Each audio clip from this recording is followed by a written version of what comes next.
লিখছেন, আপনি আগে লিখছেন 0000000, তারপর শেষে গিয়ে একটা 1 লিখে দিলেন, তার মূল্য কি? কিচ্ছু না। আর আপনি যদি প্রথমে 1 লেখেন, তারপরে যত শূন্য দেবেন তার মূল্য বাড়বে।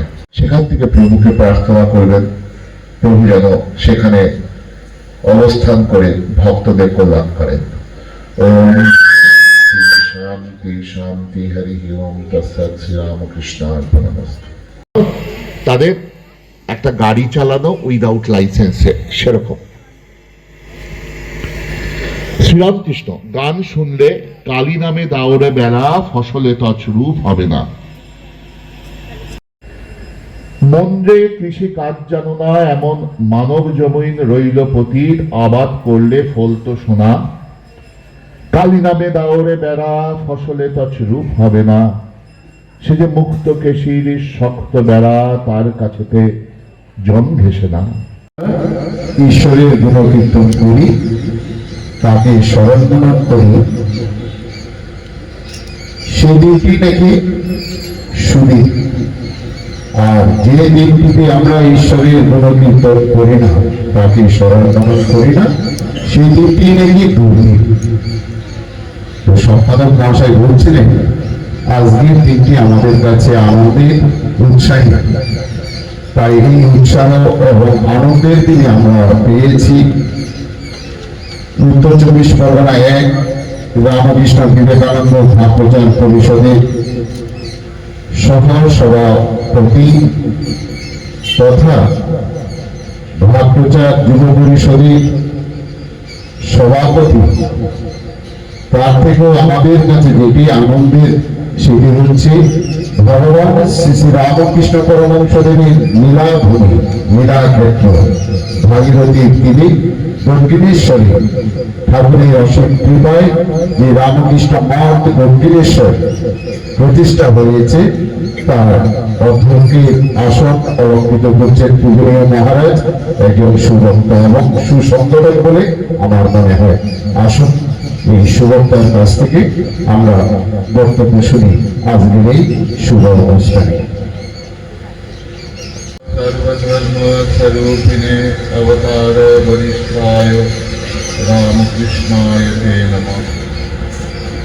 ओम जननीं शारदां देवीं रामकृष्णं जगद्गुरुं पादपद्मे तयोर्नमामि।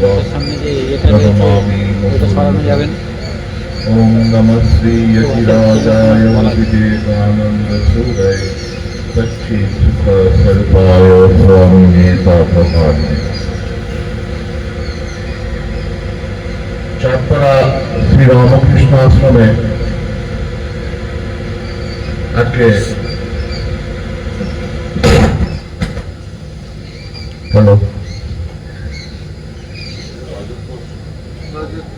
রজত জয়ন্তী বর্ষের সমাপ্তি অনুষ্ঠানে আমাকে আসার সুযোগ করে দেওয়ার জন্য আশ্রমের সকল সংগঠক এবং আশ্রমের ভক্তদের আন্তরিক শ্রদ্ধা ও শুভেচ্ছা জানাই। আর এই শ্রীরামকৃষ্ণ ভাব গঙ্গায় আমরা যে আজকে স্নাত হতে এই আশ্রম প্রাঙ্গণে সমবেত হয়েছি, তার মেয়ের সুরটা ভরে দিলেন এখানকার সম্পাদক এবং প্রশান্ত বাবু, যে ভগবানের স্মরণ মনন করাই হচ্ছে আমাদের জীবনের একমাত্র উদ্দেশ্য। তাই শ্রীরামকৃষ্ণ যদি বলা হয় শ্রীরামকৃষ্ণ জীবনে যে তার যে মেন কথা, যেটা ঠাকুর বারবার বলে গেছেন, যেটা দক্ষিণেশ্বর আশ্রমে যারা গেছেন উপরে লেখা রয়েছে, মানুষ জীবনের উদ্দেশ্য ঈশ্বর লাভ। শ্রেয়াংশে বহুবিদ নাম কথাই আছে। শ্রেয় করতে কাজে অনেক বিঘ্ন আসে। তো আমরা যে কথা আলোচনা করছিলাম, দক্ষিণেশ্বর এবং শ্রীরামকৃষ্ণ এবং এই দক্ষিণেশ্বর এবং শ্রী রামকৃষ্ণকে কেন্দ্র করে আজকে ভক্ত পরিমণ্ডলে যে একটা নতুন আশার আলো দেখা দিয়েছে। কারণ শ্রী শ্রী মা যখন নীলাম্বর বাবুর বাড়িতে আছেন, একদিন একটা অদ্ভুত দর্শন হলো শ্রী শ্রী মা। পূর্ণিমার চাঁদের রাতে যারা বেলুর মঠের জেটি ঘাটে গেছেন দেখেছেন, সেই জেটি ঘাট দিয়ে উঠতেই ডান দিকে বেলুর মঠের ক্যাম্পাস শুরু হচ্ছে, বাঁ দিকে সেই নীলাম্বর বাবুর বাড়িটা এখন বেলুর মঠের অন্তর্গত। তখন মা সেখানে রয়েছেন এবং গঙ্গার ধারে বসে আছেন। হঠাৎ করে দেখছেন ঠাকুরের তখন শরীর অনেকদিন চলে গেছে, শ্রী রামকৃষ্ণ এসে ওই গঙ্গার মধ্যে আস্তে আস্তে মিলিয়ে যাচ্ছেন। আর একটু পরে দেখলেন পেছন থেকে স্বামী বিবেকানন্দ আসছেন, ওনারও শরীর চলে গেছেন। এবং স্বামী বিবেকানন্দ সেই গঙ্গা বাড়ি, যে গঙ্গা বাড়িতে শ্রী রামকৃষ্ণের পুত চিতাভস্য কাশীপুরে একদিন ওখানে গঙ্গা বক্ষে বিসর্জন দেওয়া হয়েছিল,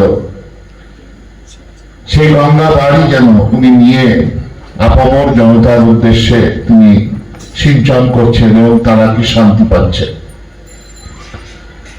তাহলে সেই যে ছবিটা, সেই যে দৃশ্যটা, সেই যে প্রকাশ, সেটাই হলো এই ভক্ত সম্মেলন, যেখানে কি হয় এই ভক্তরা যারা সংসারে রয়েছে, সংসারে থাকতে স্বাভাবিকভাবে শ্রী রামকৃষ্ণ বলে গেছেন যে এখানে বিভিন্ন রূপে আমরা ক্ষতবিক্ষত হচ্ছি, দুঃখে জর্জরিত হচ্ছি, এবং যখন আমাদের মনে হচ্ছে আর কোনো আশার আলো নেই, সেই সময় এই আশ্রমে এসে ভগবানের কথা যেন আমাদের মনে শান্তি দিচ্ছে, বল দিচ্ছে, দুর্ভাবনা সরিয়ে দিচ্ছে, এবং আমরা আবার যেন সেই নতুন বলে নতুন ভাবে আবার এগিয়ে যাওয়ার চেষ্টা করছি। তাহলে আমরা এখন শ্রী শ্রী রামকৃষ্ণ কথামৃত থেকে একটু পাঠ করার চেষ্টা করব। কারণ এই শ্রী রামকৃষ্ণ কথামৃত হচ্ছে এই যুগের গীতা, ভগবত, কোরআন, বাইবেল যাই বলুন। তো এখানে বর্তমান প্রজন্মের মানুষদের যত রকম প্রবলেম হতে পারে তার খুব সহজ সরল সমাধান রয়েছে।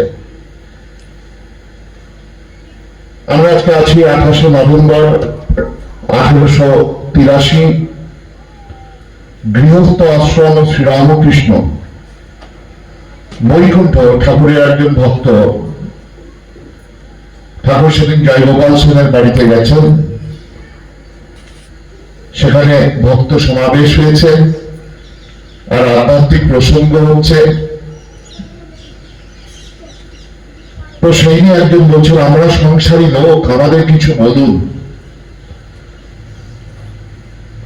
শ্রীরামকৃষ্ণ তাকে জেনে এক হাত ঈশ্বরের পাদপদ্মে রেখে আর এক হাতে সংসারের কার্য করো।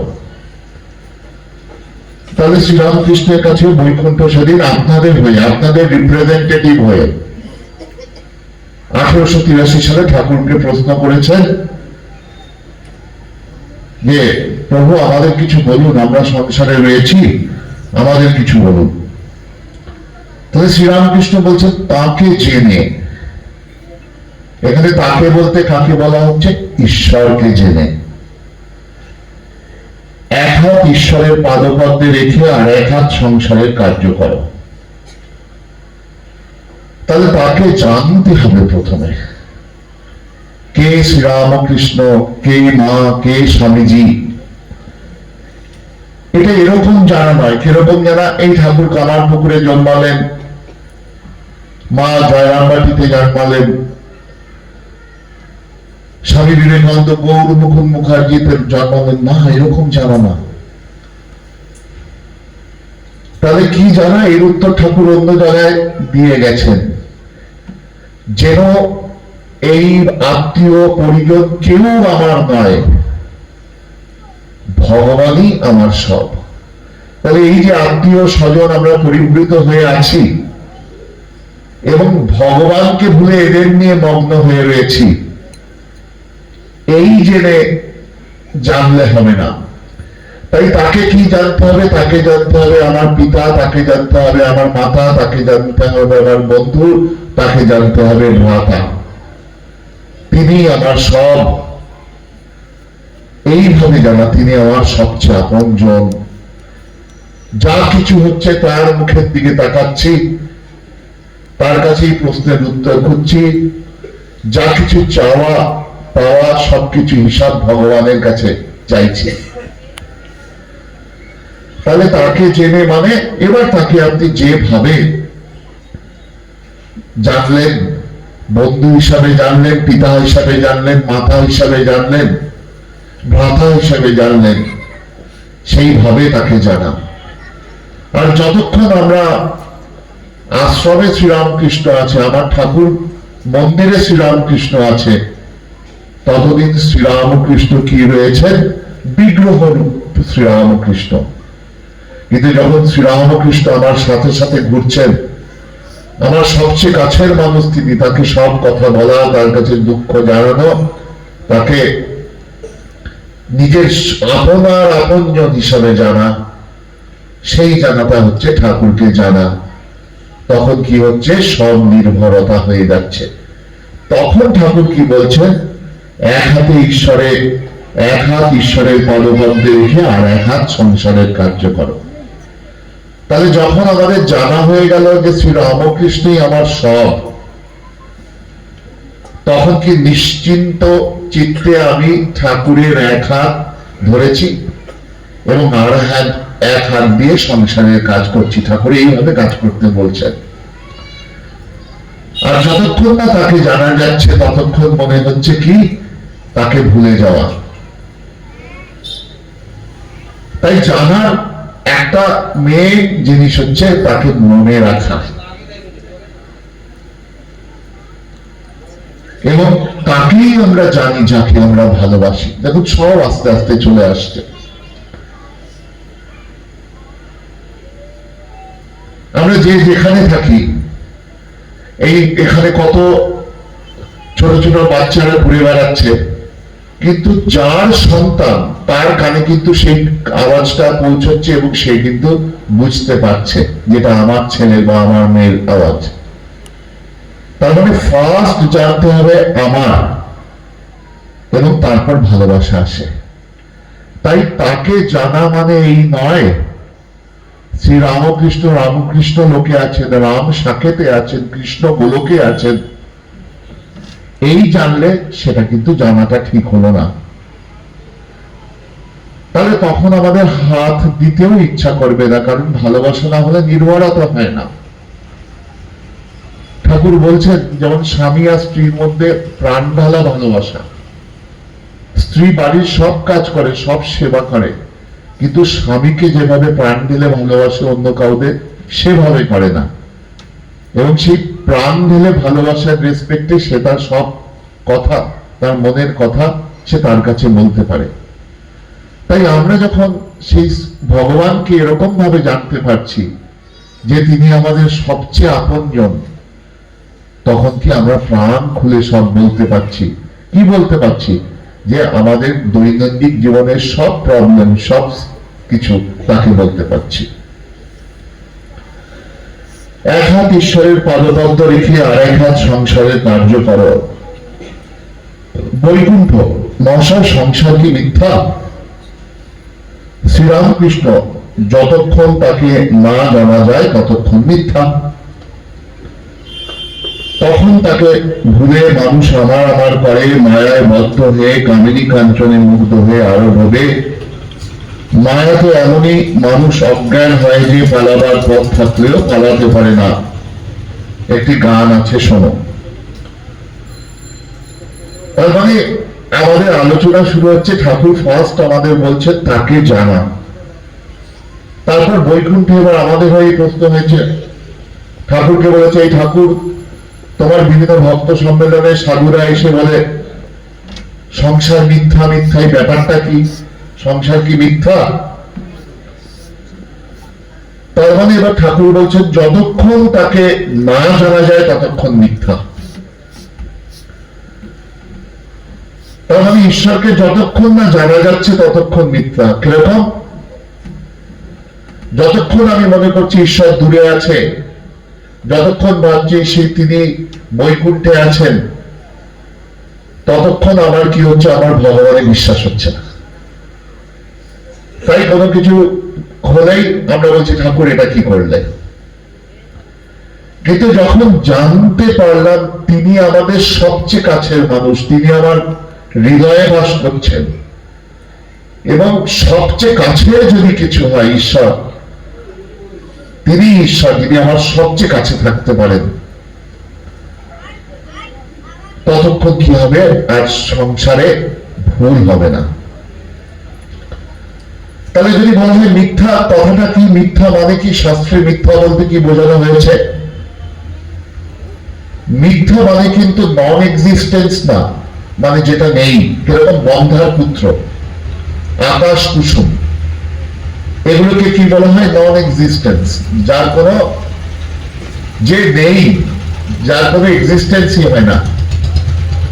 কারণ আমরা অনেক সময় এই কথামৃত পড়তে পড়তে মিথ্যা কথাটা নিয়ে ডিল করি, কিন্তু মিথ্যা কথাটা শাস্ত্র খুব সুন্দরভাবে এক্সপ্লেন করছে। শাস্ত্র কি বলছে? যে মিথ্যা মানে যেখানে যেটি আছে সেখানে তাকে না দেখে অন্য কিছু দেখা।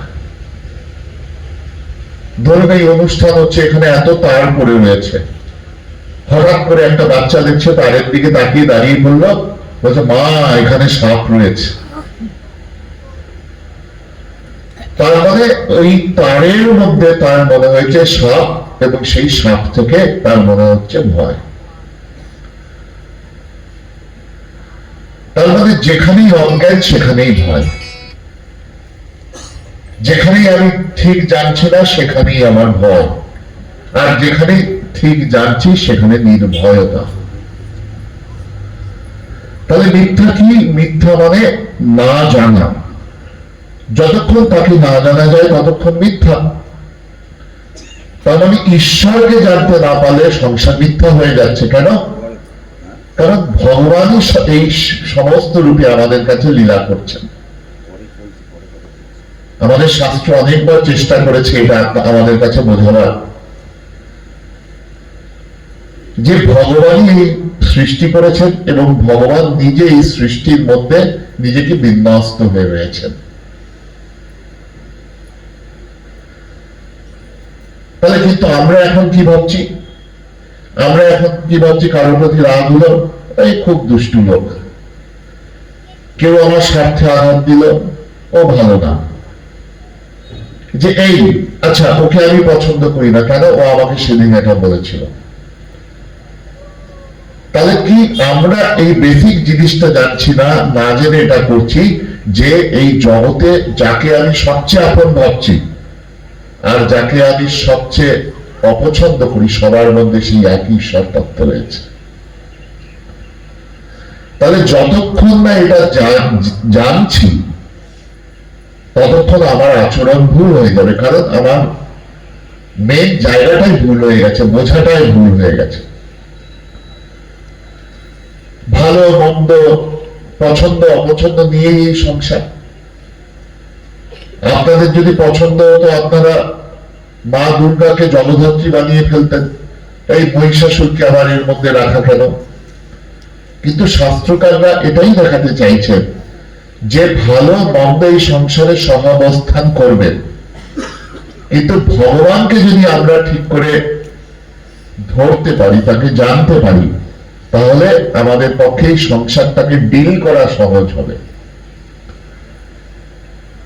তার মানে মা দুর্গা এবং মহিষাসুরের সহাবস্থান দুর্গা পূজায় এটাই দেখাচ্ছে, যে পূজার মধ্যেও যদি আমি পুজো করতে চাই, আমাকে এই তত্ত্বটা যেন শাস্ত্র মনে করিয়ে দিচ্ছে, হে মানুষ, হ্যাঁ তুমি মা দুর্গা শক্তির, তিনি প্রকাশ স্বরূপ,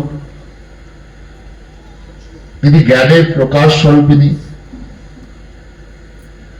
তিনি দুষ্টের দমন করছেন, সব ঠিক আছে, কিন্তু এটাও মনে রাখতে হবে সেই একই ঈশ্বর তত্ত্ব তিনি সর্বব্যাপী রয়েছেন, আবার তিনি আবার দুর্গা হয়েছেন, আবার তিনি মহিষাসুর হয়েছেন।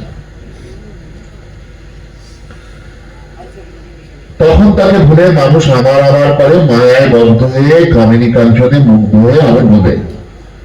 তাহলে যখন এটা আমি ভুলে গেলাম যে ভগবান এই সৃষ্টি করেছেন, তিনি এই সৃষ্টিতে তিনি তার খুশি মতো তিনি তার সৃষ্টি করেছেন, সেখানে ভালো মানুষও রেখেছেন, সেখানে আবার দুষ্ট মানুষও রেখেছেন। তাহলে এই সংসার থেকে আমি যখন এসেছি কিছু নিয়ে আসিনি, আবার আমি যখন যাব কিছু নিয়ে যাব না। তাহলে যদি তাই হয়, তাহলে মাঝের পার্টটা আমি কেন আমার আবার করছি? তাহলে আমার আবার করাটা কি? ওই বাচ্চাটার সাপ দেখার মতো। ভগবান সব করেছেন, তার এভরিথিং প্রপার্টি, মাঝে আমি মনে করছি এটা আমার আমার আমার, এবং সেই নিয়েই সংসারের 99.9999% বা 100% ঝগড়া, যাকে এই ছোট্ট শব্দের মধ্যে শ্রীরামকৃষ্ণ বললেন কামিনী আর কাঞ্চন। যে কোনো সংসারে আপনি খুলে আপনি যদি ডায়াগনোসিস করেন, দেখবেন সব প্রবলেমের এই দুটো শব্দের উপর আমাদের যত প্রবলেম, কামিনী আর কাঞ্চন, এই নিয়ে স্বার্থের সংগ্রাম, চাওয়া পাওয়ার সংগ্রাম, এইগুলো নিয়ে আমরা কি রয়েছি? আমরা এই জগৎ নিয়ে ঈশ্বরকে ভুলে গেছি। তাই শ্রীরামকৃষ্ণ বলছেন, একই আমাদের জগৎ সম্পর্কে ঠিক ধারণা নেই, ঈশ্বর সম্পর্কে ঠিক ধারণা নেই। এবং তাই জন্য যখন আমরা না জেনে সংসারে ডিল করতে যাচ্ছি, আমরা কি হচ্ছে ব্যতিব্যস্ত হয়ে পড়ছি। যেমন এখানে আমি ইলেকট্রিকের সব তার রয়েছে, যে জানে না সে যদি তারগুলোকে খোলা হাতে ধরতে চায় যেখানে ইনসুলেশন নেই, সব খাবে। তাহলে যে জানে সে ঠিক করে গ্লাস পরে বা লাইট অফ করে বা টেস্টার দিয়ে তারটাকে ধরবে। আর এই সংসার হচ্ছে এরকম নেকেড ওয়্যার পড়ে রয়েছে আমার সামনে, তার মধ্যে হাই ভোল্টেজ, আর আমরা সর্বক্ষণ ভগবান রূপ ইনসুলেশন না দিয়ে যাই সেই তারে ধরতে যাচ্ছি, আর তার আমাদের শখ দিচ্ছে, আর আমরা বলছি উড়ে বাবা গো কি শখ খেলাম গো, কি দুঃখ গো, ও কেন এরকম বললো গো, এরকম কেন হলো গো, ঠাকুর আমার ঘরেই তুমি এরকম হয়তো বৌমা আনলে গো। এরকম আমাদের এক্সপ্রেশন হয়ে যাচ্ছে। মানে সংসারকে আমি ডিল করতে জানি না। মানে আপনার ছোট্ট ছেলে সে ঘরের ছাদের মধ্যে সাইকেল চালাচ্ছে, একদিন বাবা মোটর বাইকের চাবি রেখে চলে গেছে, সে মোটর বাইক নিয়ে বাইরে চলে গেছে, না মোটর বাইক ঠিক মতো চালাতে শিখেছে, না লাইসেন্স আছে। তাহলে সবসময় কি আপনি চিন্তিত হবেন? কারণ অ্যাক্সিডেন্ট হতে পারে। কিন্তু আমাদের যেটা সবচেয়ে বড় অ্যাক্সিডেন্টের জায়গা, সেইটাই আমরা ভুলে গেছি, যে আমরা এই সংসারে ঢুকে পড়েছি, কিন্তু যে যাকে ধরলে এই সংসারে অ্যাক্সিডেন্ট কম হবে তাকে ভুলে গিয়ে। তাই শ্রীরামকৃষ্ণ এই জায়গায় আমাদের একটা বলছেন সংসার মিথ্যা কখন? কারণ মিথ্যা হলে কি হবে? আমি যেখানে তার ধরার কথা না সেখানে ধরবো, যেখানে আগুন রয়েছে সেখানে ধরবো না, এবং যেখানে ধরুন দাউ করে আগুন জ্বলছে আমি হাত দিয়ে ফেললাম, কেন? আমার মনে হলো এই জায়গাটা, যেমন পোকা মাকড়। আপনারা দেখবেন সবজি বাগানে যদি আপনি ব্লু কালারের গ্লু দিয়ে রাখেন, পোকাগুলো এসে ওর মধ্যে পড়বে, আগুন জ্বালালে ওর মধ্যে পড়বে। পোকারা কি ভাবছে? ওই আগুন সেখানে সে মৃত্যুকে দেখতে পাচ্ছে না, এবং সেখানে সে তার মধ্যে কি সুখ একটা স্মৃতি উদয় হচ্ছে যেন ওখানে গেলে, এবং তাই পোকাগুলো ওর মধ্যে যাচ্ছে, তার ফলে কি হচ্ছে? জ্বলে পুড়ে যাচ্ছে। তার মানে কি? পোকার কাছে ওই আগুনটা ঠিক মতো ভিজুয়ালাইজ হচ্ছে না। পোকা আগুনটাকে কি দেখছে? সেখানে সুখ দেখছে। তাই এই যে দেখার ভুল, এই দৃষ্টির ভুল, এইটা যদি যতক্ষণ না রেকটিফাই হচ্ছে, রেকটিফিকেশন হচ্ছে, সব পোকারা গিয়ে ওর মধ্যে পড়ছে। ঠিক আমরাও এই সংসার যে দাউ দাউ করে জ্বলছে, সেই সংসারটাকে কি করে ডিল করতে হবে সেটা কোনো ট্রেনিং না নিয়ে আমরা কি সংসারের মধ্যে চলে এসেছি, বলছে আমি দারুণ ফায়ার ব্রিগেডের লোক, জানো, এক্ষুনি সব ঠান্ডা করে দেবো, সব ঝামেলা মিটিয়ে দেবো, তারপর সেই দেখছি মারপিট শুরু করে দিয়েছে, কেন কোনো ট্রেনিং নেই। তাহলে মিথ্যা বলার উদ্দেশ্য ঠাকুর কেন সংসারটাকে বলছেন?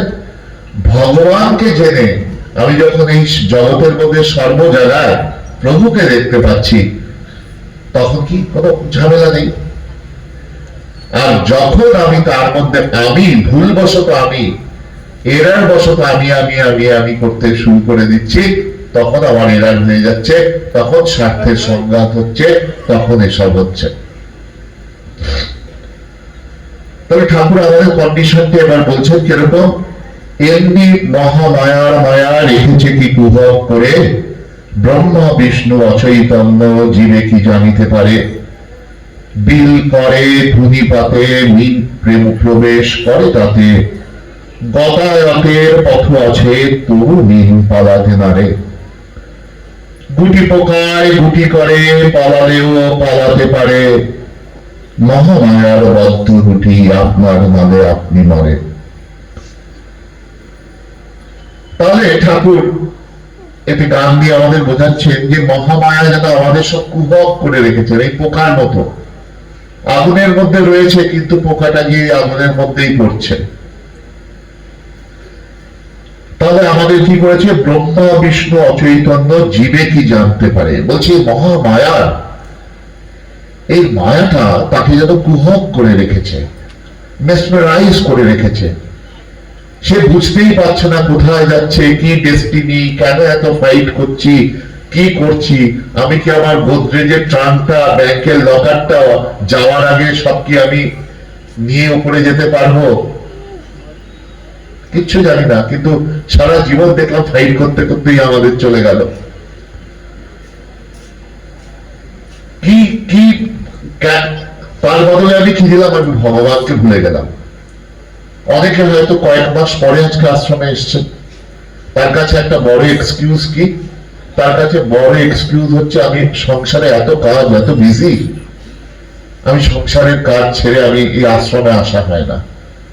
কিন্তু আপনি যদি ঠাকুরের এই কথাটা ঠিক ঠিক অনুধাবন করেন, আপনি বুঝবেন সংসারে স্কিলফুল বা লাইসেন্স পেতে হলে, ওয়েল ট্রেন্ড সংসারে গৃহিণী হতে গেলে আপনাকে নিয়মিত আশ্রমে এসে একটু যোগদান করতে হবে, একটু আশ্রমে সেবা করতে হবে, তবে আপনি কি পারবেন ঠিক ঠিক ডিল করতে পারবেন সংসারটা, নাহলে সংসারটা ডিল করতে পারবেন না। বারবার কি হয়ে যাবে, হাতা ফাই মোনা ফাই, মানে মনে মনে প্রবলেম হয়ে যাচ্ছে, যেগুলো আমাদের হয়ে যায়। তোমরা তো নিজে নিজে দেখছো সংসার অনিত্য। এই দেখো না কেন, কত লোক এলো গেল, কত লোক কত জন্মালো, কত দেহত্যাগ করলো, সংসার এই আছে এই নাই।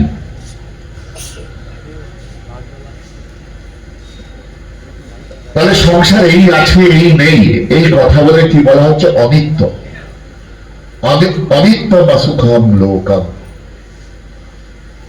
বলছে এই অনিত্য মানে আপনি যদি কোনো মানুষের উপর ডিপেন্ড করে ভাবেন যে এই সংসারটা আমার খুব ভালো হবে, আমি এর উপর ডিপেন্ড করতে পারি, খুব মেজর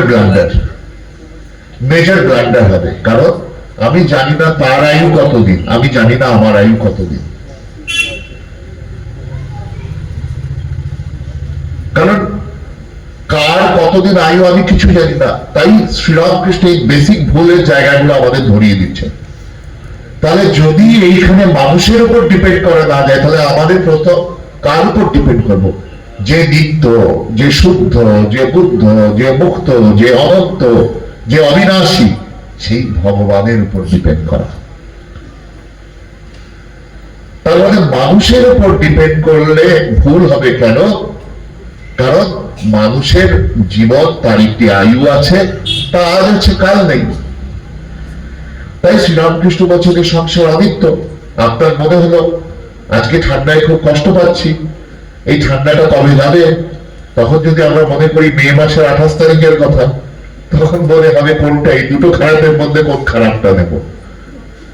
সংসার এরকম, আমার মাঝে একটু বসন্তকাল আসবে, আবার গরম, আবার একটু শরৎকাল, কিন্তু বেশিরভাগটাই আমাদের পছন্দ না। আর যেটা আমাদের পছন্দ সেটা বেশি দিন থাকছে না, বসন্তকাল শরৎকাল। দুর্গাপুজো আমরা এক্সটেন্ড করতে পারছি না, অনেক এক্সটেন্ড করে এখন 4 দিনের পুজো আমরা 15 দিন করে ফেলেছি, প্রায় দুর্গাপুজো কালী পুজো মার্চ করে নিয়েছি। কিন্তু যেটা প্রবলেম, আমরা লাইফ সলভ হচ্ছে না আমাদের, তার একটাই কারণ কি, আমাদের পুজো 4 দিন 7 দিন 15 দিন না, আমাদের পুজো হবে 365 দিন। আমাদের পুজো বাইরের আড়ম্বর না, আমাদের পূজা আড়ম্বর বিহীন ভাবে হবে, অনাড়ম্বর।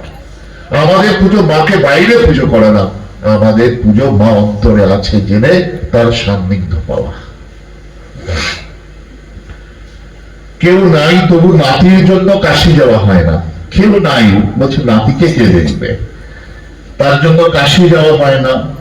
আমার হারুর কি হবে, গতায়াতের পথ আছে তবু মিন পালাতে নারে। আপনাদের এখানে দেখবেন বর্ষাকালে যারা মাছ ধরে তারা একটা করে ওই বেতের তৈরি এরকম বসিয়ে দেয়, তারপর তার মধ্যে জল যখন যায় তার মধ্যে এমন করে করা রয়েছে যে মাছ ঢুকতেও পারবে বেরোতেও পারবে, কিন্তু মাছ ঢুকলে আর বেরোতে পারে না।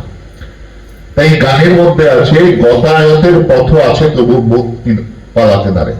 এই সংসারটা এরকমই, আমি হয়তো এই সংসারে ঢুকেছি এবং এই থেকে বেরোবার ঈশ্বররূপ পথ রয়েছে আমার চোখের সামনে, বারবার বলে দিচ্ছে আশ্রমে, কথামৃতে, ইউটিউবে মহারাজরা, তবু আমার যেন মনে হচ্ছে হবে হবে দূর, এখন তো সংসারটা করি, মেয়েটাকে একটু মানুষ করি, একটু নাতিটাকে মানুষ করি, এই করে সময় চলে যাচ্ছে। বলছি গতায়াতের পথ আছে তবু মিন পালা নারে। তাহলে মনে হচ্ছে এরকম মেসমেরাইজ হয়ে গেছি আমি, যেন কেউ আমাকে যেন একদম অবশ করে দিয়েছে, মানে হিপনোটিজমের মতো হয়ে গেছি, যে সবকিছু ওয়ে আউট আছে, ক্লাসেস করছি, শুনছি, আশ্রমে গিয়ে কথামৃত পাঠ করছি, তাও আমি প্র্যাকটিস করতে পারছি না। গুটি পোকা আপনার নালে আপনি মরে, এরূপ সংসার মিথ্যা অনিত্য। বলে শ্রীরামকৃষ্ণ বলছেন এরূপ সংসার অনিত্য। আজকের অনুষ্ঠান হচ্ছে এটাও সংসার, এখানেও আমরা এত মানুষ এক হয়েছি, কিন্তু এই সংসার কি ভগবানকে ঘিরে। তাহলে সংসারের মধ্যেই যখন ঈশ্বরের সঙ্গে আমরা সম্বন্ধ যুক্ত হয়ে একসাথে এসছি, কোনো প্রবলেম নেই, কিছু নেই, এখানে কামিনী কাঞ্চন নেই, পাওয়া দেওয়া নেই, কিন্তু কি হচ্ছে, আশ্রম থেকে সমাধি দিয়ে যাচ্ছে, দেখছি গোলাপ ফুল দিলেন, তারপরে এখন ধুনো দেওয়া হচ্ছে, আপনাদের সেবা করা হচ্ছে, কারণ ভক্তরা দেখছে, আশ্রম সেবকরা দেখছে আপনাদের মধ্যে ভগবান রয়েছে। এখানে ওনাদের কোনো গ্রেডেশন নেই, এই মানুষটা বেশি কি যেন বলে সাত্বিক, রাজসিক, তামসিক, সবার মধ্যেই ভগবান রয়েছে, তার প্রকাশ আলাদা আলাদা। তার ফলে এখানে দেখুন এত শান্ত। তাহলে এই মডেলটা করার কি উদ্দেশ্য? এই মডেলটা করার উদ্দেশ্য আপনি এই আশ্রমের মডেলটা বাড়িতে রেপ্লিকেট করতে পারেন, যে রোজ বাড়িতে এমন আমি একটা পরিবেশ করব যেখানে এরকম ধুনো দেওয়া হবে, সবাই বসে একটু ভগবানের নাম করা হবে, এখানে একটু প্রেয়ার অ্যাটেন্ড করবো। আমাদের বহু ভক্তের বাড়িতে আপনি গেলে দেখবেন সন্ধ্যাবেলা এই বেলুন মঠের রুটিন চলছে, সেখানে তাদের জীবনে প্রবলেম নেই, আছে, কিন্তু তাদের জীবনে প্রবলেম হলে তারা ঠাকুরের দিকে মুখ চেয়ে থাকে, তাদের যেটুকু করার করছে, কিন্তু রেজাল্ট কর্মণ্যেবাধিকারস্তে মা ফলেষু কদাচন। তারা প্রবলেম সলভ করার জন্য ভগবানের দিকে চেয়ে থাকে, তারা বলে দেয় না ঠাকুর এই প্রবলেমটা তুমি এইভাবে সলভ করে দাও। আমরা যেমন প্রবলেম সলভ করার জন্য এখন বলছি ঠাকুরকে, তারা ওরকম বলে না, ঠাকুর তোমার যেটা ভালো মনে হচ্ছে তুমি তো এই করো, সেই করো। ঠাকুর আমার ছেলেটা মেডিকেলে যেন চান্স পায়, কোথায় পাবে? এইমস দিল্লিতে যেন পায়। তো কিরকম? আর অন্য কিছু বলছি যে কার্যকরের মতো ডাক্তার হবে না ভালো ডাক্তার না ওসব না, একটা এক্সে জায়গা করে দাও, একটা ইঞ্জিনিয়ারিং এর করে দাও, এরকম। মানে আমরা কি জগৎটাকে রেখে ঈশ্বরকে ব্যাকে রাখছি, আর ঠাকুর বলছেন ঈশ্বরকে সামনে রেখে জগৎকে পেছনে রাখো। তাহলে ঈশ্বরকে যদি আগে রেখে তারপর আমি সংসারে রাখি, দ্যাট হ্যাজ সাম ভ্যালুস। আজকে এখানে এক হচ্ছে ঈশ্বর আর আমরা হচ্ছে সব জিরো ভক্তরা, তাই এই এত ভ্যালু। আর যখনই আমরা বাড়ি চলে যাচ্ছি, আগে আমি সংসারকে রাখছি, সংসারের কামিনী কাঞ্চন রেখে, আর ঈশ্বরকে করে দিচ্ছি, বলে দিচ্ছে আমার সময় হচ্ছে না, আমার আর সময় হচ্ছে না, ভগবানকে নাম করার সময় নেই, তাতে রুচি হচ্ছে না, তাতে ইচ্ছা করছে না। এই করতে করতে আমরা কি করছি, আমার স্পিরিচুয়াল লাইফটাকে আমি ডেফার করতে করছি, আর এট দ্য সেম টাইম আরো সংসারে জড়িয়ে পড়ছি, এবং এই সংসারে দুঃখ পেতে পেতে পেতে পেতে যখন আমি বুঝলাম কি পেলাম, তখন দেখলাম আমার স্পিড পোস্টে চিঠি চলে এসছে, তোমার সময় হয়ে গেছে, এবার চলো। তখন বলছে আচ্ছা আমার প্যাকেট গুলো ধরেন, আমি অনেক কিছু জমিয়েছি সারা জীবনে, অনেক শাড়ি আছে, অনেক আমার ড্রেস আছে, অনেক অর্নামেন্টস আছে। বলেছে সুই নিয়েও যাওয়া যাবে না। বলছে বলেন কি, আমাকে এটা আগে কেউ বললে তো আমি ব্যাপারটা বুঝতাম। সুই নিয়েও যাওয়া যাবে না? বলছে না, সুই নিয়েও যাওয়া যাবে না।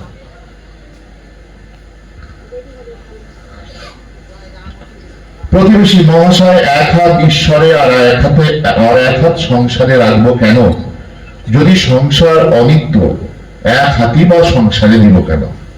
তো ঠাকুরের কাছে যারা আসতেন তারা খুব বিবেক বৈরাগ্যবান ভক্ত, তো তারা স্বাভাবিকভাবেই প্রশ্ন করেছে যে সংসার যদি অনিত্য হয়, তাহলে এক হাত আপনি বলছেন সংসারে দিতে, এক হাত আপনি দিচ্ছেন ভগবানে দিতে, আগে ভগবান আর তারপর সংসার, তাহলে দু হাত ভগবানে কেন না দিই?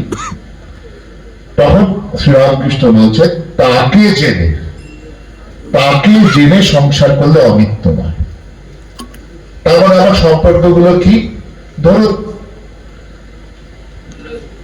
কেউ বাড়িতে রয়েছেন, তার বাড়িতে তার কত রকমের ধরুন রিলেশনশিপ, কেউ মাসি বলছে, কেউ পিসি বলছে, কেউ মা বলছে, কেউ দিদি বলছে, এরকম বিভিন্ন আমার আইডেন্টিটি রয়েছে, কারণ প্রত্যেকটা তার সাথে নির্ভর, রিলেটিভ। তো আমার রিলেশন মানে এটা ফিক্স নয়। আমার বয়স হয়ে গেলে তখন দিদি থেকে, কাকিমা থেকে, জেঠিমা থেকে, তারপর ঠাকুমা, চেঞ্জ হয়ে যাচ্ছে, আমার কি হয়ে যাচ্ছে রিলেশনশিপ। তাহলে আমি যদি এখন ধরি যে আমি এই সংসারে সবার মধ্যে ঈশ্বর তত্ত্ব দেখছি এবং সবাই প্রভুর ভক্ত, যেমন এইখানে আমরা আজকে আছি, দেখুন ও ভক্ত, আমিও ভক্ত, 20 বছর আগেও তাই ছিলাম, এখনো আছি, 20 বছর পরেও তাই থাকবে। এখানে কিন্তু আমার কোনো চেঞ্জ হচ্ছে না আমাদের রিলেশন। কেন? কারণ আমরা ভগবানের সঙ্গে যে সম্বন্ধ সেটা কনস্ট্যান্ট। তার মানে আশ্রম হচ্ছে এমন একটা রেপ্লিকা, এমন একটা মডেল, যেটা আপনাকে দেখাচ্ছে যে যে জায়গা থেকে আপনার প্রবলেম গুলো আসছে সেই জায়গাগুলোকে আইডেন্টিফাই করা, এবং যে জায়গাগুলো আমি যদি অ্যামেন্ড করি, ঠিক করি, তাহলে সেই জায়গা থেকে প্রবলেম গুলো আর আসবে না। তাহলে এইখানে আপনি দেখুন আশ্রমে 20 বছর আগেও যারা আসতো সেই ভক্তের সম্বন্ধ রয়েছে, আর এখনো রয়েছে। আর বাড়িতে দেখছি আমি আস্তে আস্তে আস্তে আস্তে বিভিন্ন রিলেশন গুলো আমার আস্তে আস্তে চেঞ্জ হয়ে যাচ্ছে। তাহলে এটা কি হলো? সেই অর্থে এটাকে বলা হচ্ছে তাকে জেনে সংসার করলে অনিত্য নয়। ঠাকুর বলছে অনিত্য নয়।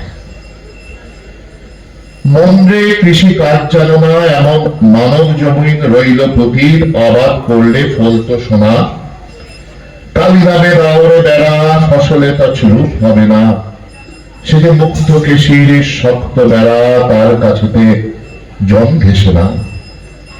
অদ্য কিংবা শতাব্দান্তে বাজাপ্ত হবে জানো না, এখন আপন একতারে চুটিয়ে ফসল কেটে নেনা। গুরুদত্ত বীজ রোপণ করে ভক্তি বাড়ি সেচে দে না, একা যদি না মারিস মন রামপ্রসাদকে সঙ্গে নেন। তার মানে এতক্ষণ যে আমাদের আলোচনা হলো, আমরা তো প্রবলেমের গুলো আইডেন্টিফাই করলাম, কোথা থেকে প্রবলেম গুলো জীবনে আসছে। তাহলে এগুলো ইমপ্লিমেন্ট করার জন্য এখানে কি বলা হচ্ছে, ঠাকুর একটা খুব সুন্দর একটা গান করলেন যে মেইন প্রবলেম রয়েছে আমাদের মাইন্ডে, মনে, যে আমাদের মনের মধ্যে কি রয়েছে, কোনো সংস্কার আসেনি। কারণ আমি যদি বলি আজকে যে আমাদের সবসময় এটা ভাবতে হবে যে কি আমরা ভগবানের সঙ্গে সম্পর্ক যুক্ত নিত্য, সেই চিন্তাটা কি দিয়ে করব, সেই চিন্তাটা তো হবে মনে। আর আমার মনটার প্রতি যদি আমার কোনো কন্ট্রোল না থাকে, আমি যদি এখানে বসে আছি আর আমার মন এখন দত্তপুকুর, অশোকনগর, গুমা সব ঘুরে বেড়াচ্ছে, তাহলে কি হলো, আমার শরীরটা বসে আছে, মনটা ওখানে ঘুরে বেড়াচ্ছে। তাহলে এখানে আমি যা শুনছি কিচ্ছু আমার ভেতরে প্রবেশ করছে না। আর যদি প্রবেশও করছে তখন গুমা, অশোকনগরের ছবি এসে ওগুলোকে সরিয়ে দিচ্ছে। এটা যেমন অ্যাপ্লিকেবল আপনার জন্য, এটা অ্যাপ্লিকেবল সবার জন্য। তার মানে প্রত্যেককে, যাদের মধ্যে এই মনের একাগ্রতা নেই, মনের মধ্যে কোনো কন্ট্রোল নেই এবং মনকে তারা একাগ্র করার কোনো চেষ্টা করছে না, তাদের পক্ষে কি প্রবলেম, তাদের হচ্ছে সংসারের প্রত্যেক মুহূর্তেই প্রবলেম হবে। কারণ তাদের একটা গাড়ি চালানো উইদাউট লাইসেন্সে সেরকম। শ্রীরামকৃষ্ণ গান শুনলে কালী নামে দাওরে বেড়া, ফসলে তছরূপ হবে না। ঈশ্বরের শরণাগত হও, সব পাবে। কালী নামে দাওরে বেড়া, ফসলে তছরূপ হবে না। তার মানে এই যে কালী নাম বা কোন ভগবানের নাম করা, কিন্তু এখন নাম করতে গেলে যাদের ট্রেনিং নেই তাদের কি হচ্ছে, তছরূপ হয়ে যাচ্ছে। কেন? মন একবার দত্তপুকুর, হাওড়া, গুমা, কলকাতা, মুম্বাই সব জায়গায় ঘুরে আসছে। তাহলে কি হচ্ছে, ভগবানের ভাব মানে কালী নাম একে তছরূপ করে দিচ্ছে। কালী নাম করতে চাইছে, আমি মন কনসেন্ট্রেট করতে চাইছি, কিন্তু যেহেতু আমার আগে কোনো ট্রেনিং নেই, তাই জন্য কি হচ্ছে, বিষয় ভাবনা সেটাকে নষ্ট করে দিচ্ছে। কিন্তু শ্রীরামকৃষ্ণ কি বলছেন, যদি কালী নামে দাওরে বেড়া, ফসলে তছরূপ হবে না। রোজ রেগুলার এটাকে প্র্যাকটিস করা, রেগুলার আমি সকাল বা সন্ধ্যে আমি বসবই বসবো ঠাকুরের সামনে। আমার হোক যেদিন ভালো লাগলো সেদিনও বসবো, যেদিন ভালো লাগলো না সেদিনও বসবো। এই করতে করতে একটা হ্যাবিট হয়ে যায়। প্রথমে একদিন হবে না, দুদিন হবে না, 3 দিন হবে না, 10 দিন হবে না, 15 দিন হবে না, কিন্তু একদিন না একদিন গিয়ে 16 দিনের দিন দেখবেন আপনার মন বসে গেল। তারপর আবার হয়তো 15 দিন বসলো না বা 5 দিন বসলো না, আবার বসবে।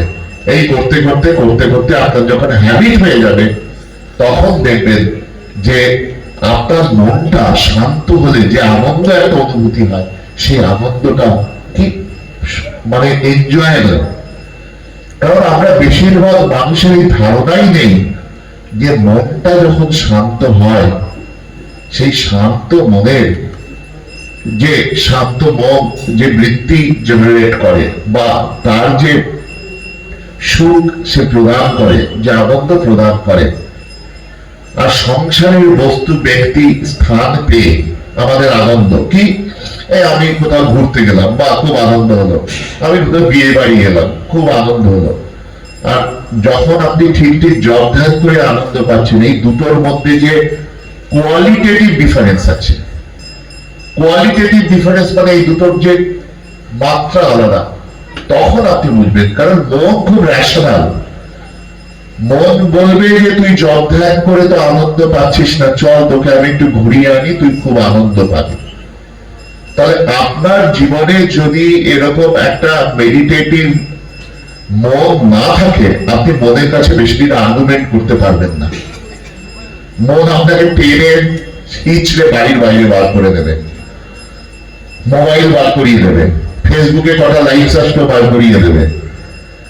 এইসব হবে কেন হবে? কারণ আমি আমার ভেতরের আনন্দ খুঁজে পাচ্ছি না, সারাদিন পাগলের মতো খুঁজছি বাইরে, আর বাইরে আনন্দ খুঁজতে গেলেই ঠোকর খাচ্ছি আর প্রবলেম ক্রিয়েট হচ্ছে। তাই আপনারা ভক্ত হন, না হন, অ্যাডমায়ারার হন, অন্য যে কেউ হোক, যদি আপনাদের একটু মেডিটেশন না থাকে, প্রেয়ার না থাকে, এই জগতে ভালোভাবে বেঁচে থাকা ইজ ভেরি ডিফিকাল্ট। নাহলে প্রত্যেক দিন আপনার কি হবে, সকালবেলা উঠবেন আর রাত্রিবেলা রুমালটা ভিজে যাবে চোখের জল মুছতে মুছতে, সবার ক্ষেত্রে এক সেম। তাই এই কালী নামে দাওড়ে বেড়া। তো তাহলে এখানে আসলে কি হয়, আশ্রমে আসলে এটা সহজ হয়। দাদা বাড়িতে আপনি প্রথমে প্র্যাকটিস করতে গেলেন, এই কাজ ওই কাজ সেই কাজ, আপনাকে বসতেই দেবে না। অন্তত আশ্রমে এসে আপনি যদি অন্তত প্রথমে 6 মাস 1 বছর আসা প্র্যাকটিস করেন, তখন বাড়িতেও দেখবেন আপনার কি হয়ে যাবে, আপনার এটা প্র্যাকটিস হয়ে যাবে। তাই এই এনভায়রনমেন্টটা খুব দরকার। এই এনভায়রনমেন্টটা না হলেই তখনই কি হবে, যে আমার প্র্যাকটিসটা ঠিক মতো না করলে আমার যখন দরকার তখন আমি এটাকে ইউজ করতে পারবো না।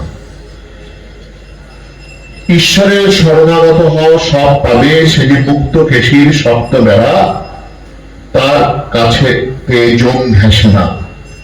শক্ত বেড়া, তার মানে একবার এই নামরূপ বেড়া যদি আমরা ক্রিয়েট করে দিতে পারি মনের মধ্যে, তখন দেখবেন সব সময় মনে হবে তিনি যেন আমার সাথে সাথে রয়েছেন।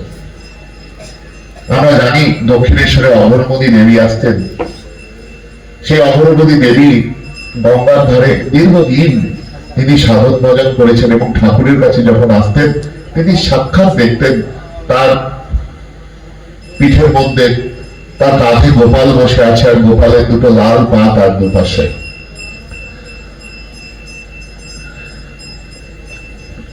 তাকে যদি লাভ করতে পারো, সংসার অসার বলে বোধ হবে না। তাহলে ঈশ্বরকে যদি লাভ করতে পারো, তাহলে তোমার মনে হবে যে এটা এই জায়গায় সেন্সিবল। নাহলে কি মনে হবে, কিছুদিন পরে মনে হবে যে কি করছি কি না করছি। একটু আগেই যা বললাম, একটা সূর্য সাথে নিয়ে যেতে পারবো না, তাহলে এত এফোর্ট দিয়ে কি হবে। যে তাকে জেনেছে সে দেখে যে জীব জগৎ সে তিনিই হয়েছেন। ছেলেদের খাওয়াবে যেন গোপালকে খাওয়াচ্ছে, পিতা মাতাকে ঈশ্বর ঈশ্বরীয় দেখবে ও সেবা করবে। তাকে জেনে সংসার করলে বিবাহিতা স্ত্রীর সঙ্গে প্রায় ঐহিক সম্বন্ধ থাকে না। দুজনেই ভক্ত, কেবল ঈশ্বরের কথা নয়, ঈশ্বরের প্রসঙ্গ লয়ে থাকে, ভক্তের সেবা করে, সর্বভূতে তিনি আছেন, তার সেবা দুজনে করে। তাহলে এবার হচ্ছে প্র্যাকটিসটা আমরা কি করে করব। এখানে শ্রীরামকৃষ্ণ প্র্যাকটিসের কথা বলছেন, যে আমরা কি সারাদিন তাহলে ঠাকুর ঘরে থাকবো না, সেটা যেমন একটা অ্যাসপেক্ট, বাকি সময়টা আমরা কি করে থাকবো সেটা বলছে। যদি তাকে লাভ করতে পারো, সংসার অসার বলে বোধ হয় না। যে তাকে জেনেছে সে দেখে জীব জগৎ সে তিনিই হয়েছেন। ছেলেদের খাওয়াবে যেন গোপালকে খাওয়াচ্ছে, পিতা মাতা ঈশ্বর ঈশ্বরীয় দেখবে ও সেবা করবে।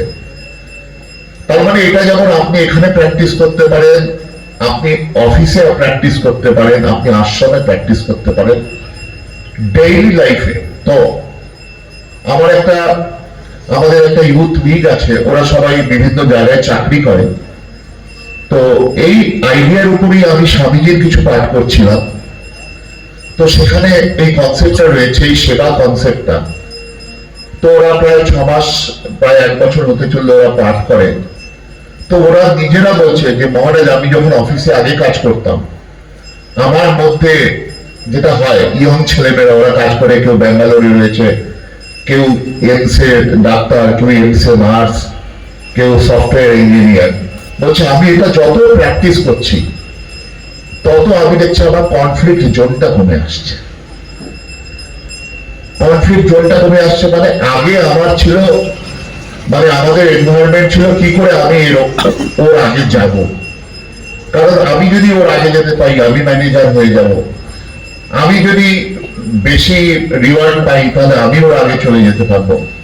কিন্তু স্বামীজিকে যখন আমি পড়া শুরু করলাম, যার ভিত্তিভূমি হচ্ছে শ্রীরামকৃষ্ণ এই টিচিং সেবা, যে আমি কোনো মতলব করে করছি না, যেখানে আমার যে প্রবলেমটা হচ্ছে সেখানে আমি কি করছি, উইথ দ্য অ্যাটিটিউড অফ সেবা। যে আমরা হয়তো, আপনারা হয়তো প্রত্যেকে চাকরি করেন, কেউ কেউ চাকরি করেন, কেউ কেউ বাড়িতে করছেন, কিন্তু আপনি যখন ওইটা ভুলে যাচ্ছেন যে মিরার টাকার জন্য আমি কাজ করছি না কেন, তখন আপনি দেখবেন আস্তে আস্তে আস্তে আস্তে আপনি বড় কিছু করতে পারবেন। আর যখন শুধু পিন পয়েন্ট হয়ে গেছে যে শুধু যাই দুটো টাকা পাই, তাহলে সে খুব একটা বড় কিছু হতে পারে না। আমাদের লাইফেও যদি আপনার এই মন থেকে এটা চলে যায়, ঠাকুর এটাকে তাই টিচিং দিচ্ছে, বলছে আমি বাড়িতে সংসারে সব কাজ করব, কিন্তু আমার অ্যাটিটিউডটা থাকবে সেবা। তাই শ্রীরামকৃষ্ণ কি বলছেন, ছেলেদের খাওয়াবে যেন গোপালকে খাওয়াচ্ছ, পিতা মাতাকে ঈশ্বর ঈশ্বরীয় দেখবে ও সেবা করবে। তার মানে এই যে দুর্গাপূজার কনসেপ্ট, সেখানে মহিষাসুরকেও পূজা করা হচ্ছে, দুর্গাকেও পূজা করা হচ্ছে। তাহলে এই যে কনসেপ্ট, এটাকেই আমি রেপ্লিকেট করছি কি, যে আমার যে জীবনে প্রবলেম আছে তাকেও আমি ডিল করতে পারছি, আর যে আমার সাথে ভালো ব্যবহার করছে আমি তাকেও ডিল করছি, কিন্তু আমার কারো প্রতি কোনো রকম বিরূপ ভাব নেই। কারণ আপনি তো জানেন যে সংসারে এমন কোনো জায়গা পাবেন না সব লোক আপনাকে বাহবা দেবে, সবাই আপনাকে অ্যাপ্রিসিয়েট করবে। এমন অনেক জায়গা থাকবে যে আপনাকে টিজ করবে, আপনাকে অ্যাপ্রিসিয়েট করবে না। তো সেখানে আপনি কি করে ডিল করবেন? তার মধ্যে অ্যাটিটিউডটা যদি আমার হয়ে যায় সেবা, তাহলে আপনার কি হয়ে গেল, আপনি বাড়িতে সব কাজ করছেন, কেন করছেন? সেবা বুদ্ধিতে, যে ঠাকুর ভগবান রয়েছে তাই ওর সেবা করছি। এটা ডিফিকাল্ট, কিন্তু আমরা করছি। প্রত্যেক দুর্গা পূজায় গিয়ে অনেকেই দুর্গা ঠাকুরের সাথে মহিষাসুরকেও আমরা প্রণাম করি কি করি না? মহিষাসুরকেও সব সন্দেশ টন্দেশ দেওয়া হয় না মধুরের দিন। তার মানে এটা প্র্যাকটিস করতে বলছে। এবার ঠাকুর একটু সাবধানী বাণী শুনিয়েছেন, বলেছে সবের মধ্যেই ঈশ্বর রয়েছে, কেউ লুচ্চারূপী নারায়ণ, কেউ সাধুরূপী নারায়ণ। কোন নারায়ণের সাথে কথা বলা যাবে, কোন নারায়ণের সাথে হাই হ্যালো করা যাবে, কোন নারায়ণের সাথে সেটুকুও করা যাবে না, দূর থেকে প্রণাম করে সরে আসতে হবে। আপনি জানেন যে সেই লোকটা একটু অন্য ধরনের, না আমি ওকে একটু বুঝিয়ে আসি, ঝামেলা হয়ে যাবে। তাহলে এটা হচ্ছে একটা সেন্টেন্স প্র্যাকটিক্যাল। শ্রীরামকৃষ্ণ কেরকম বলছে, পাগলা কুকুর পাগলা ষাঁড় আসলে মুখে আওয়াজ করে সরাতে হয়। কেমন আছো বলে যদি বেশি কিছু বলো, তোমার 14 পুরুষকে উদ্ধার করে দেবে। আমাদের সংসারে এরকম ধরনের বিভিন্ন পার্সোনালিটি রয়েছে। এবার বেশিরভাগ সময় আমাদের প্রবলেম কি, আমরা সেই মানুষটাকে জাজ না করে তাকে বোঝাতে যাওয়ার চেষ্টা করি। কে কখন কোনটা বুঝবে, কে কখন শুনবে সেটা আমরা জানি না, এবং তখন কি হলো, আমি এত করে বোঝাবার চেষ্টা করবো, আমার বুঝলো না। তো আমরা তো যারা রামকৃষ্ণ মঠ মিশরে আছি, আমরা সংসারেও যাইনি, কিন্তু আপনারা হয়তো একটা করে দুটো করে ছেলে মানুষ করেছেন। আমরা যখন হোস্টেলে থাকতাম বা স্কুলে থাকতাম, আমি তো দীর্ঘ সময় স্কুলে ছিলাম, 6 বছর, দীর্ঘ সময় মানে 6 বছর। তো কখনো স্কুলের হেড হিসাবেও ছিলাম, তখন 700 বাচ্চা ছিল, সেইভাবে ডিল করেছি। তো তার ফলে কি হচ্ছে, শ্রীরামকৃষ্ণ এখানে, যদি এবার আমি এটাকে সিনপসিস করি, এটাকে আমি ব্রিফ করি, তাহলে বলবো যে ফার্স্ট হচ্ছে এই সংসারটা কি জায়গা সেটা বুঝে তারপর একে ডিল করতে হবে। এবং এই সংসারটা মিথ্যা কেন আমরা বলছি, কারণ আমরা যেখানে দড়ি পড়ে আছে সেখানে সাপ দেখছি, মানে যেখানে যে জিনিসটা আছে সেখানে সেটা দেখছি না। তার ফলে হচ্ছে কি, আমাদের এত কনফ্লিক্ট হচ্ছে। তারপরে এখানে প্রথম হচ্ছে কি, যে আমাদের এটা দেখার জন্য শ্রীরামকৃষ্ণ ফার্স্ট যেটা বললেন, যে তাকে জেনে, তাহলে ঈশ্বরের সাথে একটা ক্লোজ প্রক্সিমিটি রিলেশন। এখন আমরা জানি আমার ছেলে, আমার মেয়ে, আমার স্বামী, আমার সন্তান, আমার বাবা মা, এরা আপন। আর ঠাকুর ভগবান এরা কি এরা পরে হবে, 60 বছরের পর চেষ্টা করব। তার ফলে কি হচ্ছে যে ফার্স্ট জায়গাটাকে আমরা ব্লান্ডার করে দিচ্ছি।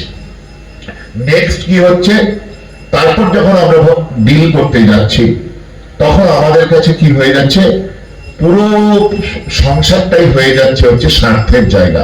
এরা আমার, এরাও আমার নয়। যেই আমার আর আমার নয় হয়ে গেল, আপনি প্রথমেই তৈরি করে দিলেন সেদিন বিষ বৃক্ষ। আমরা যখন প্রথম স্কুল কলেজে যাই, আমাদের প্রথম বলে দিয়েছিল, দেখো 100টা বাচ্চা আছে, যেদিন তুমি কাউকে প্রেফারেন্স দেবে সেদিন জানবে প্রবলেম শুরু হবে হোস্টেলে।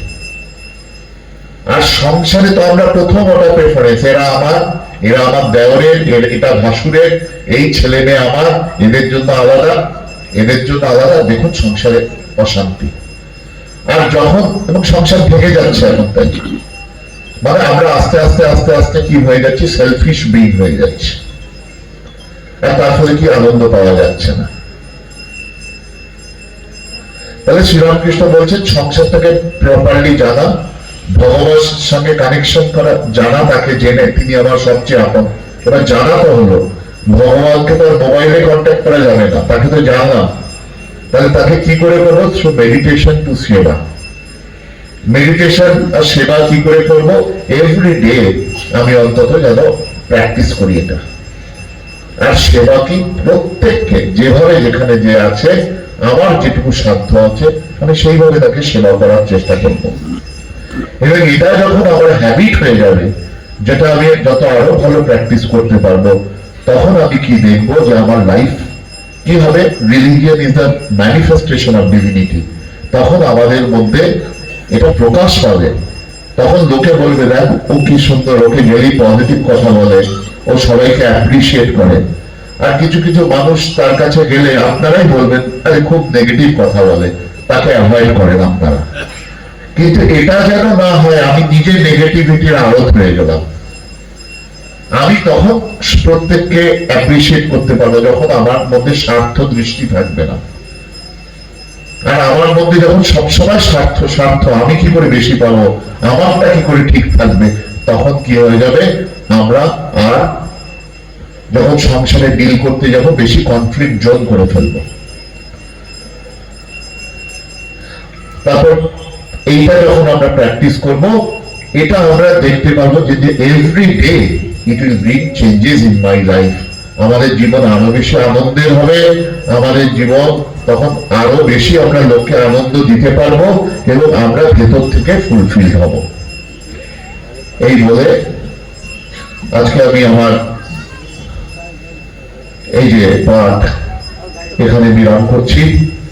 আর আপনাদের সবাইকে আমন্ত্রণ জানাচ্ছি যে রামকৃষ্ণ মঠ দক্ষিণেশ্বরে আপনারা আসবেন। সেখানে ঠাকুরের শ্রীমন্দির তৈরি হচ্ছে। সারা পৃথিবীতে ঠাকুরের শ্রীমন্দির ছিল, কিন্তু দক্ষিণেশ্বরে একটু পরে হলো। তো সেই শ্রীমন্দির আগামী 19শে এপ্রিল 2025 সালে অক্ষয় তৃতীয়ার দিন, 19শে এপ্রিল 2026 অক্ষয় তৃতীয়ার দিন তার দ্বারোদ্ঘাটনের কথা পূজনীয় প্রেসিডেন্ট মহারাজ, পূজনীয় জেনারেল সেক্রেটারি মহারাজ আর ঠাকুর মায়ের যে লীলাস্থানে তাদের প্রথম মন্দির, first temple of Shri Ramakrishna. আপনারাও যে যেখানে থাকেন অবশ্যই আসবেন। আর পরম পূজনীয় হচ্ছে স্বামী ঈশ্বর প্রধানমন্ত্রী মহারাজের মূল্যবান বক্তব্য আমরা শুনলাম। মনে পড়ে গেল ওই ঠাকুর নাকি কুটিবাড়ির ছাদে দাঁড়িয়ে হাত দিয়েছিলেন, কে কোথায় আছিস, বাইরে আয়। সেই পুণ্যভূমিতেই রামকৃষ্ণ মঠ দক্ষিণেশ্বর প্রতিষ্ঠা হয়েছে। আর সেখানে দায়িত্বে যিনি রয়েছেন পূজনীয় মহারাজ আজ নতুন করে যেন আবার আহ্বান জানালেন আপনাদের, আপনারা আসুন পবিত্র ভূমিতে নবনির্মিত মন্দির শুভ অক্ষয় তৃতীয়ার দিনে যে যে প্রান্তে আছেন সবাইকে দিনে আহ্বান করলেন। আর পূজনীয় মহারাজ বলছিলেন একটি কথা যে আমার মনে হয়েছে পূজনীয় মহারাজ বলতে চাইছেন, ঠাকুরকে আমরা আমাদের মনমন্দিরে প্রতিষ্ঠা করতে হবে, শুধু একদিনের জন্য নয়, নিত্য তিনি যেন সেখানে বিরাজ করেন, তার জন্য সেই পদ্ধতি আমাদের অবলম্বন করতে হবে। আবার বললেন যে আজকে এখানে একটি রামকৃষ্ণ পরিবার যেন তিনি দেখতে পাচ্ছেন। এটি যদি রামকৃষ্ণ পরিবার হয়, আজ আমি বামনগাছি থেকে যখন গাড়িতে উঠি, তখন এই দ্বিতীয় সারিতে বসা দ্বিতীয় আসনে ছোট ভাই তখন সুন্দর একটি পাঠ শোনাচ্ছিলেন গাড়িতে। একবারে আপনাদের এই চাঁদপাড়া বাজার পর্যন্ত এই পাঠ কিন্তু কন্টিনিউ হচ্ছিল। আর যখন আমার কাছে এখান থেকে ফোন যাচ্ছিল, তখন সে কিছুক্ষণের জন্য বিরাম দিচ্ছিল। তাহলে আমি এখানে বসে বসে পূজনীয় মহারাজের বক্তব্য শুনে আমার মনে হচ্ছিল গাড়িতেও একটি রামকৃষ্ণ পরিবার যেন সেখানে সৃষ্টি হয়েছিল। অতি সুন্দর একটি সেখানে ভাব, এই ভাবটিকে মহাভাবে যদি আমরা পরিণত করতে পারি, তাহলে মনে হয় যে ভগবান শ্রীরামকৃষ্ণ পরমহংসদেব, জগৎ জননী শ্রী শ্রী মা সারদা দেবী এবং ঠাকুরের স্নেহের বিশ্ববিজয়ী স্বামী বিবেকানন্দ সদা আমাদের পাশে অবস্থান করছেন, সেই উপলব্ধি আমরা করতে পারব। পূজনীয় মহারাজ খুব কম সময়ের মধ্যেই এসে পৌঁছাবে। তো কথা হচ্ছে, এই আশ্রমটি বা এই আশ্রমের যে মন্দির, সেই মন্দির প্রতিষ্ঠার কিন্তু এই রজত জয়ন্তী বর্ষ অনুষ্ঠিত হয়ে আসছিল 1 বছর ধরে। আজ তার সমাপ্তি অনুষ্ঠান। এই 25 বছর ধরে এখানে ঠাকুর মা স্বামীজি বিরাজ করছেন। আপনারা আসেন, পূজনীয় মহারাজের ভাষা অনুযায়ী আরো একটু বেশি বেশি করে আমাদের আসতে হবে, তাতে এই আশ্রমের শ্রীবৃদ্ধি হবে। তার সাথে সাথে আমাদের জীবনেও আমরা নতুন করে আমরা দিশা পাব। আমরা দেখতে পাচ্ছি পরম পূজনীয় শ্রীমৎ স্বামী বলভদ্রানন্দজি মহারাজ আমাদের আশ্রম প্রাঙ্গণে প্রবেশ করছেন।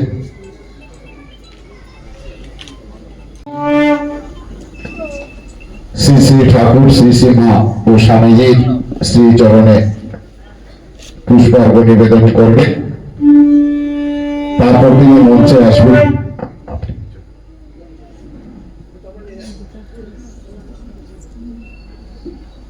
আর এই সময়ে আমরা মঞ্চ থেকে